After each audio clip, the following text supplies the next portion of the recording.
नमस्कार मंडळी, अवधूत चिंतन श्री गुरुदेव दत्त श्री स्वामी समर्थ महाराज की जय. बुधवारी आलेली कमला एकादशी ही साधी एकादशी नाही, तर विशेष म्हणजे ही कमला एकादशी पुरुषोत्तम मासात म्हणजेच अधिक मासात आलेली आहे. या दिवशी जर श्रद्धेने गाईला एक वस्तू खाऊ घातली तर कितीही अडलेली काम असोत, घरात अडचणी असोत, पैशाची समस्या असो किंवा मनातील एखादी कठीणातली कठीण इच्छा असो, भगवान विष्णू आणि माता लक्ष्मी यांच्या कृपेने मार्ग हा मिळू लागतो. आणि आपल्या शास्त्रात सांगितलं आहे की अनेक लोक उपवास करतात, पूजा करतात. या दिवशी गाईची सेवा केल्याने मिळणारं पुण्य खूप मानलं जातं. म्हणून हा वेळचा व्हिडिओ शेवटपर्यंत नक्की ऐका, कारण ही माहिती तुम्हाला कुठेही सहज मिळणार नाही.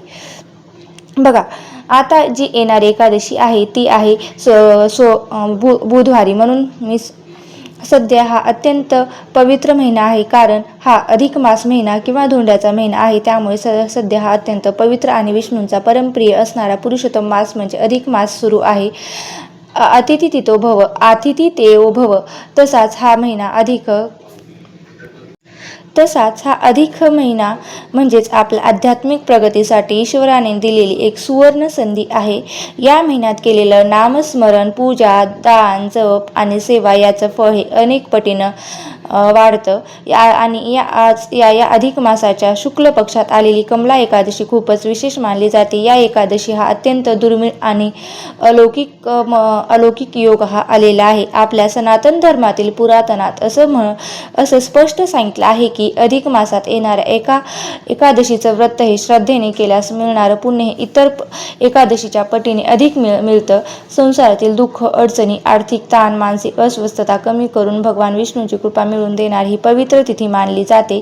म्हणूनच अनेक लोक या दिवशी आवर्जून उपवास करतात. काही लोक संपूर्ण दिवस नामस्मरण करतात, तर काही लोक दानधर्म करतात. पण एक गोष्ट खूप कमी लोकांना माहीत असते की ती म्हणजे या दिवशी गायीची सेवा करण्याला विशेष महत्त्व आहे. गाय ही आपल्या हिंदू धर्मात केवळ प्राणी मानली जात नाही, तर गायीमध्ये 33 कोटी देवी देवतांचा वास आहे असं मानलं जातं. म्हणूनच गायीला गोमाता सुद्धा म्हटलं जातं. कमला एकादशीच्या दिवशी जर श्रद्धेने गायीला विशेष नैवेद्य खाऊ घातला तर ती सेवा थेट भगवान विष्णूपर्यंत पोहोचते तसं मानलं जातं.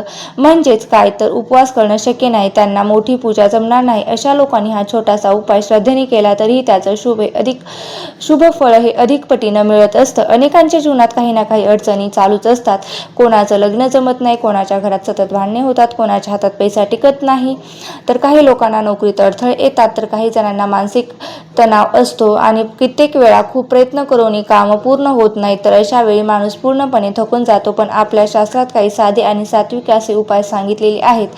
श्रद्धा आणि विश्वासाने केलेले हे उपाय मनाला आधार आणि जीवनात सकारात्मक बदल हे घडवून आणतातच.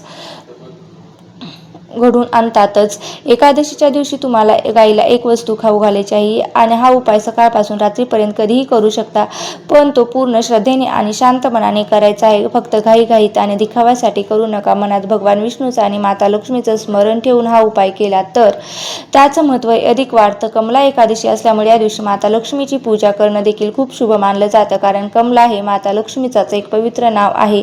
त्यामुळे या दिवशी भगवान विष्णूसोबतच माता लक्ष्मीची कृपा मिळवण्यासाठी लोक विशेष पूजा करतात. विशेषतः अधिक मासात आलेली ही एकादशी असल्यामुळे तिचं महत्त्व अजून वाढलेलं आहे. बुधवारी सकाळी शक्य असेल तर लवकर उठा, स्नान करा, स्वच्छ कपडे घाला, परिधान करावे, देवघर स्वच्छ करा, देवासमोर तुपाचा किंवा तेलाचा दिवा लावा, तुळशीसमोर सुद्धा लावा.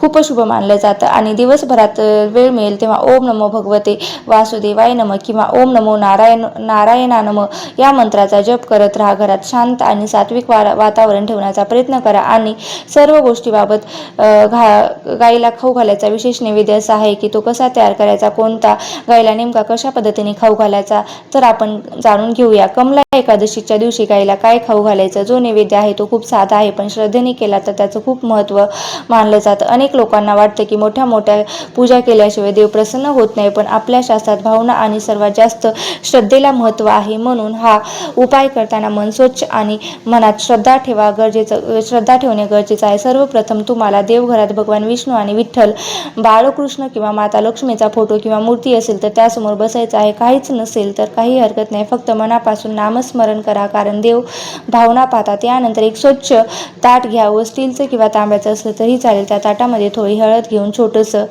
स्वास्तिक काढा. हे स्वास्तिक शुभ मानलं जातं. त्यानंतर त्या ताटात एक छोटी खोबऱ्याची वाटी ठेवायची आहे आणि त्या खोबऱ्याच्या वाटीत तुम्हाला चणा डाळ घेरायची आहे आणि ही चणा डाळ, गूळ, एक छोटा गुळाचा तुकडा ठेवायचा आहे. यासोबतच 1-2 केळी ठेवायची आहे आणि खूप साधा नैवेद्य वाटतो. मग कमला एकादशीच्या दिवशी गाईला गूळ, चणा डाळ आणि केळं खाऊ घालणं अत्यंत शुभ मानलं जातं, कारण या खूप सात्विक वस्तू मानल्या जातात आणि गाईलाही या खूप वस्तू प्रिय आहेत. यानंतर या ताटासमोर तुपाचा किंवा तेलाचा दिवा लावा, अगरबत्ती लावा आणि शांतपणे काही वेळा भगवान विष्णूचं नामस्मरण करा. ओम नमो भगवते वासुदेवाय नमः हा मंत्र बोलू शकता. जितका वेळ जमेल तितका वेळ तुम्ही मना जप करा. घरात अडचणी, आर्थिक समस्या, अडचणी, आरोग्याची चिंता असेल, मुलांचे शिक्षण असेल, लग्नाची अडचण असेल, जे काही मनात आहे ते शांतपणे भगवान विष्णूंना सांगा, कारण या अधिक मासात केलेली प्रार्थना विशेष फलदायी मानले जाते आणि त्यातही कमला एकादशीला केलेली सेवा भगवान विष्णू आणि माता लक्ष्मीपर्यंत ही लवकर पोहोचते असं म्हटलं जातं.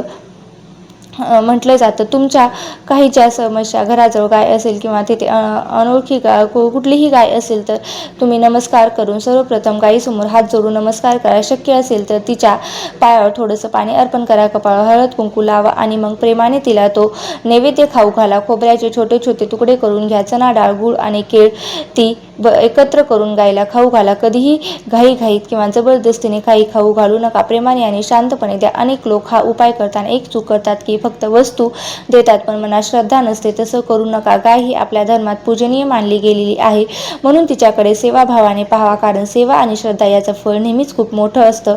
या दिवशी शक्य असेल तर गायीला प्रदक्षिणा घाला आणि तिच्या पायाखाली थोडीशी माती कपाळाला लावा. काही लोक ही माती देवघरात ठेवतात. अशी मान्यता आहे की त्यामुळे घरातील नकारात्मकता कमी होते आणि घरात सकारात्मक ऊर्जा वाढते. कमला एकादशीच्या दिवशी घरात उपाय करताना मनात राग, द्वेष, भांडण किंवा वाईट विचार ठेवू नका.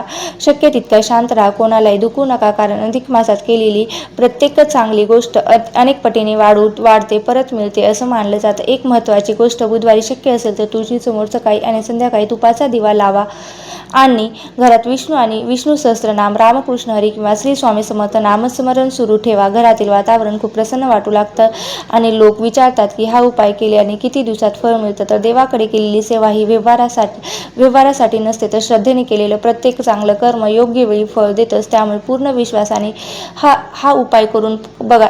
कमला एकादशीच्या दिवशी जर शुभ मानलं जातं, अधिक फळ मिळतं सांगितलं जातं, म्हणून शक्य तितकं दिवस या सात्विक पद्धतीने घालवण्याचा प्रयत्न करा. अनेक वेळा आपण पूजा करतो, उपाय करतो, पण त्याचं दिवसभर राग, चिडचिड, वादविवाद सुरू असतात. मग शांत राहत नाही. त्यामुळे शक्य तितकं शांत राहा. घरात प्रेमाने बोला, कोणालाही कठोर शब्द बोलू नका. या दिवशी भगवान विष्णूंना तुळशीपत्र अर्पण करा. खूपच शुभ मानलं जातं. जर तुमच्या घरात तुळस असेल तर सकाळी स्वच्छ पाणी घाला, तुळशीसमोर दिवा लावा आणि हात जोडून प्रार्थना करा, कारण तुळस ही भगवान विष्णूंना अत्यंत प्रिय मानली जाते. अधिक मासात तुळशीची पूजा केल्याने घरातील सुख समृद्धी वाढते आणि घरात बुधवारी शक्य असेल तर घराच्या मुख्य दरवाजासमोर थोडी रांगोळी काढा. अगदी छोटी काढली तरीही चालेल. उंबरठा स्वच्छ ठेवा, कारण आपल्या शास्त्रानुसार स्वच्छ आणि सात्विक घरात वातावरण हे सकारात्मक ऊर्जा टिकून ठेवतं आणि माता लक्ष्मीचाही आगमन अशा घरात होत असतं मानलं जातं.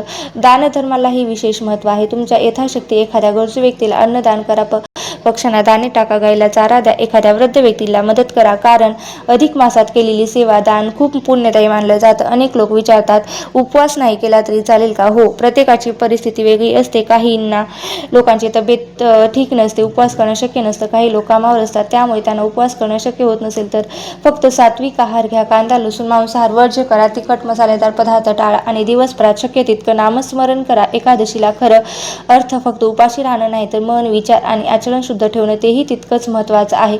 अनेक लोक दिवसभर उपवास करतात पण मनात राग ठेवतात, त्यामुळे उपासना पूर्ण फळ मिळत नाही. मन शांत ठेवणं खूप गरजेचं आहे. कमला एकादशी आणि अधिक मास यांचा हा दुर्मिळ योग आलेला आहे आणि खूप विशेष मानला जातो, म्हणून हा दिवस वाया जाऊ देऊ नका. काही लोक म्हणतात आमच्याकडे वेळ नाही, पूजा जमत नाही, नियम पाळता येत नाहीत, पण देवाला मोठेपणा नको असतो, श्रद्धा हवी असते, विश्वास हवा असतो. मनापासून घेतलेलं एक नाव सुद्धा खूप मोठं असतं. बुधवारी गायला खाऊ घालायचा हा उपाय करताना एक गोष्ट लक्षात ठेवा की कोणतीही इच्छा मनात ठेवताना दुसऱ्याचं वाईट कधीच बोलू नका. आपल्या घरात सुख, शांती, आरोग्य हवी असेल, प्रगती हवी असेल यासाठी प्रार्थना करा, कारण चांगल्या भावनेने केलेली प्रार्थना नेहमीच शुभ फळ देते. अनेकांच्या घरात सध्या पैशाची अडचण आहे. काही लोक कर्जामुळे त्रासलेले आहेत.